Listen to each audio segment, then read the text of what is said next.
So guess who's back to the world of relevant news via you?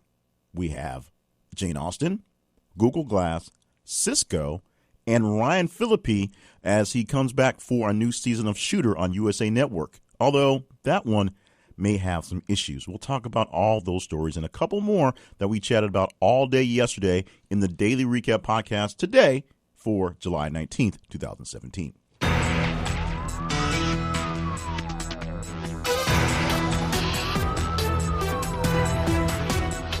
And welcome to the podcast. My name is Jay Cleveland Payne. I'm the host for this podcast. This is the Conversations Daily Recap podcast, and of course, the moderator of all things inside the Conversations in thisisconversation.com. We like to think we're a merry band of pretty cool folks talking to even cooler folks out there, you folks out there, telling us what stories that we're pulling off the internet and putting out for you to observe are the ones that are the most important ones to really be talking about, outside the big breaking news stories, because those get to take over and just engulf all the chatter that's on the TV news and radio news, as I work in radio as well.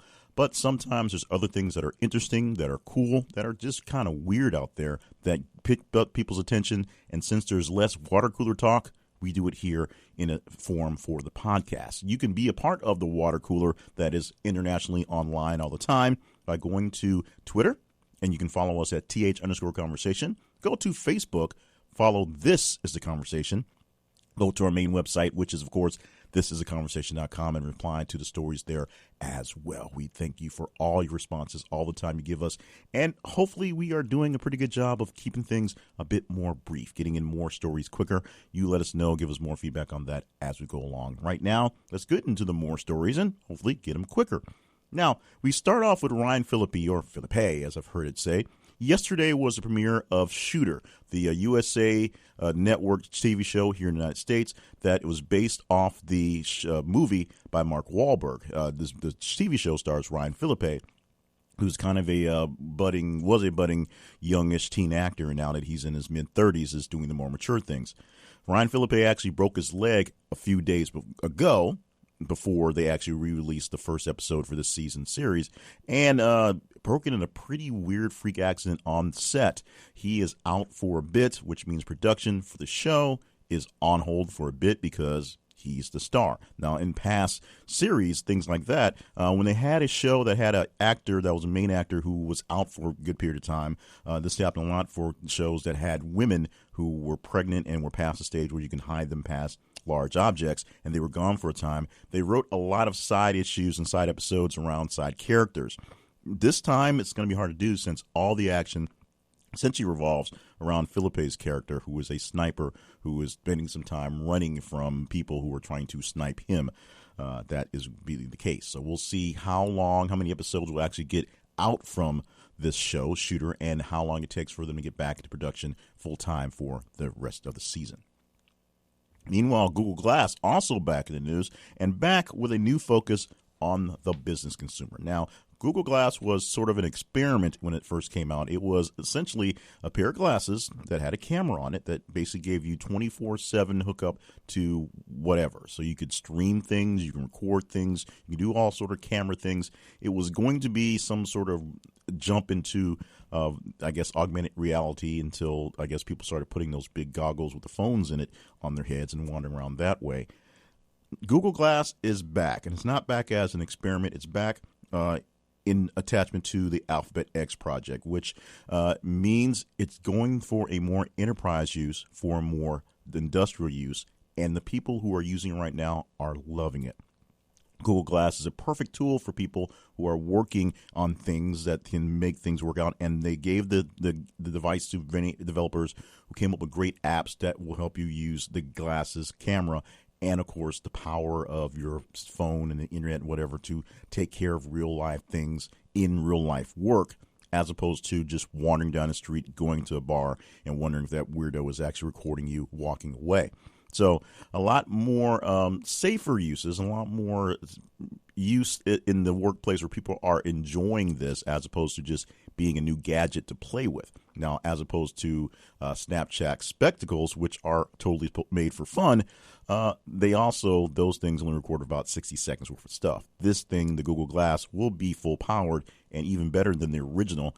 although made for an industrial branch as opposed to just regular people. Meanwhile, Amazon did something really not so nice to the world yesterday, or to Blue Apron specifically. They dropped a patent for a pre-prepared meal service, essentially pre-packaging meat, fish, and other things to send to people for them to recreate in their homes on a subscription basis. Does that sound familiar? It sounds like all the other subscription basis meal plans that you get online. And Blue Apron, because of that, after going public a few months ago and having that stock price basically tick down from the start, went down another 10% yesterday once they found out that Amazon was essentially shooting for it and the others. Now, Amazon, of course, knocked down a couple pegs to some big shoppers, big grocers like Kroger and Walmart and places like that when they bought out the Whole Foods chain.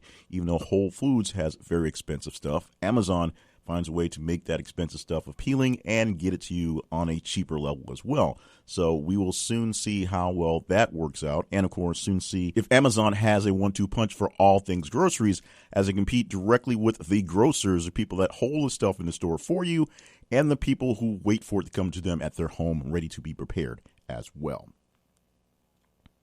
Now, Jane Austen is also back in the news, and Jane Austen is back pretty big time because the Bank of England is remarking or remembering the 200th anniversary of her death by putting out new money with her face on it. There's a new £10 note that has the face of Jane Austen on it that has everyone a buzz, mostly because of the quote that is on there, which it seems kind of odd, but that's just the way people are over there.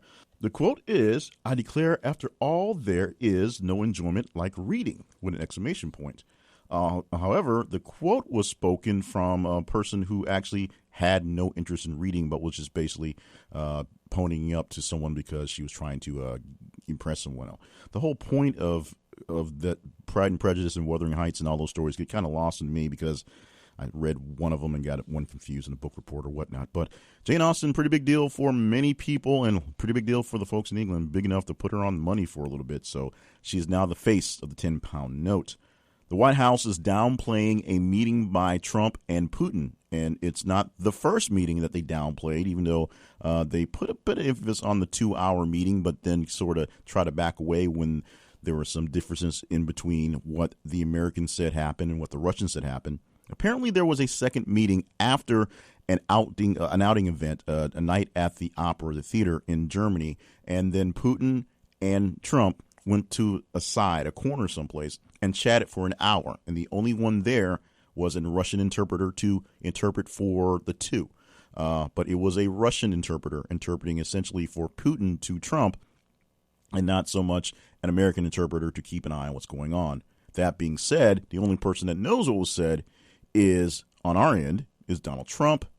There's also President Putin, and, of course, the Russian translator, and they can say whatever they want to be that was said because no one can confirm or deny it other than Trump, who doesn't tend to want to confirm and deny any of these things. The White House is downplaying it. First, they said it didn't happen.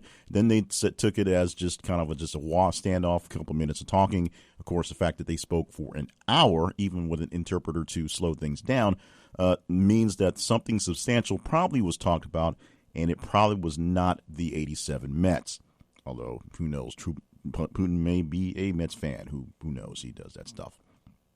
Now, today, the actual day that I'm recording this or releasing this, is National Hot Dog Day. And a few days out, Heinz Ketchup tried to get into the mood and get people in Chicago kind of jazzed up about a new product they had by offering it to them specifically, a special blend, a special flavor. They called it Chicago Dog Sauce.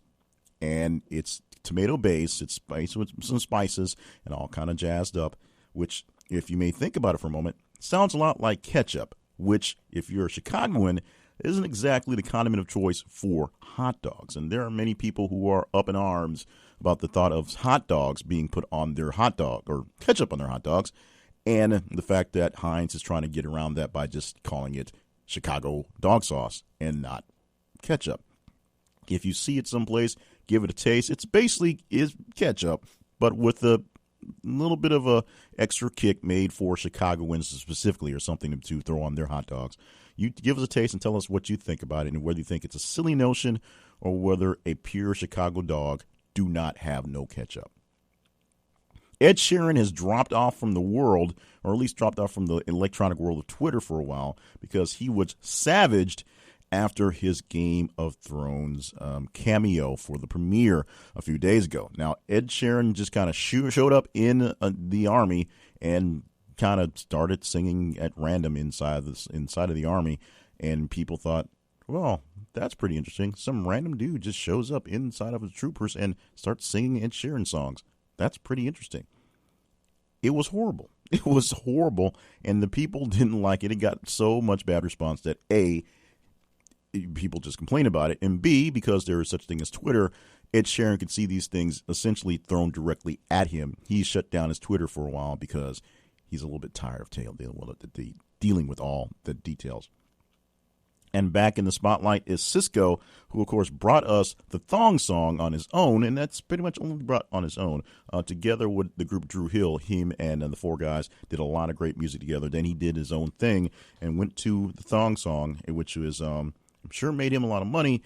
And, of course, everybody knows that thong, thong, thong, thong. But from there, his solo career pretty much fizzled out.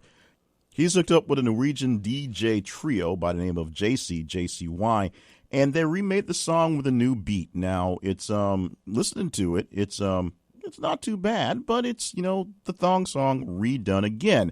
Now, this actually brought to mind a real conversation that I had back in the day of the Thong Song, because so many things kind of revolved around the music, and there is a popular notion, everybody knows about wet t-shirt contests and bikini contests. There was something popular in the 90s called a dumps like a truck contest, which was essentially a big booty contest, and came from the line in the Thong Song saying that she had dumps like a truck, thighs like what, and, well, you get the picture.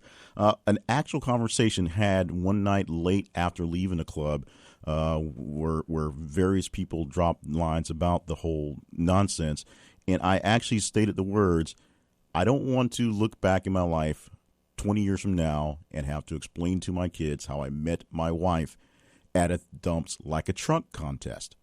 That actually came out of my mouth. Apparently, I didn't have a problem with meeting my wife at a wet t-shirt contest, but dumps like a truck was essentially where I drew the line back then, because you got to have standards. Those are the stories that we chatted about. A big chunk of them was chatted about yesterday inside of our conversation bubble. Our bubble's pretty big, though. It covers social media and the website. So the website, of course, thisistheconversation.com. Social media, Twitter is th_conversation, and Facebook, look for This Is The Conversation. Find us, look for the stories that you like, respond to them, reply to them, talk about them, chat about them, retweet and share them, and give us feedback on the ones you like, and just give us some feedback on the ones you don't like. We'll take that into consideration as well. We also want you to check out the podcast, check out the website, subscribe to the podcast so that we have you in our sites every single day. You don't miss out on the daily podcast, and rate and review it so that other people can see, other people who are like-minded into news and current events and politics, those things can see. There's a pretty good podcast out there that's doing those things. We're talking about us, of course. To see other projects that I have going on, check out my main website, jclevelandpayne.net. And, of course, thank you for being just the guys you are. We enjoy the conversations. We are happy that you guys love what we're doing, or sort of like what we're doing in some cases. And we're glad to do our best to improve on what we have going on. So being brief, being detailed, being entertaining, not being boring, and getting it done. So now that we are done, we're wrapping up for the day. Thank you so much. Subscribe, review. Be with us tomorrow for another Daily Recap podcast from This